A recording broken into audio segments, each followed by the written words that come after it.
est donc retiré. Nous passons à l'article 14. Sur l'article 14, j'ai deux inscrits, en commençant par monsieur Éric Girardin. Vous avez la parole, monsieur Girardin. Merci, Monsieur le Président. Monsieur le Ministre, Madame la Présidente, Monsieur le rapporteur général, Monsieur le rapporteur. Faire confiance aux dirigeants, faire confiance à l'entrepreneur qui est au cœur de la vie de l'entreprise et dont l'engagement personnel est souvent très fort dans les bons comme dans les mauvais moments, c'est l'objectif de cet article. Aujourd'hui, le pouvoir reconnu au juge commissaire de modifier la rémunération du dirigeant en cas de redressement judiciaire de manière discrétionnaire jette un peu l'opprobre sur le chef d'entreprise. Il marque une certaine défiance. Il sous-tend que le dirigeant ne prendrait pas lui-même l'initiative d'adapter sa rémunération à la situation de son entreprise alors que le bateau coule, s'accrochant ainsi, par exemple, à un salaire important, voyant son intérêt personnel avant celui de son entreprise et de ses salariés.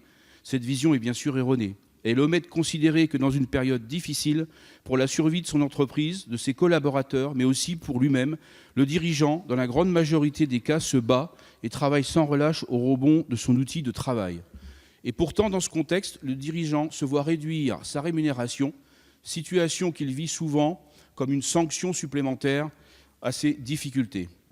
Aujourd'hui, il est temps de redonner confiance et dignité aux dirigeants, de leurs responsabilités, de reconnaître de facto sa capacité de discernement. Il est le premier et le mieux placé pour pouvoir adapter sa rémunération au contexte général. Cet article pose un nouvel équilibre, crée une nouvelle harmonie. On renverse la charge de la preuve en faveur du dirigeant en ne proposant le recours au juge que de manière exceptionnelle sur saisine de l'administrateur judiciaire, du ministère public ou du mandataire, selon la situation dans les cas limités où la rémunération du dirigeant est déconnectée de la réalité et de la capacité financière de son entreprise, et qu'elle conduit à remettre en question la pérennité de la société.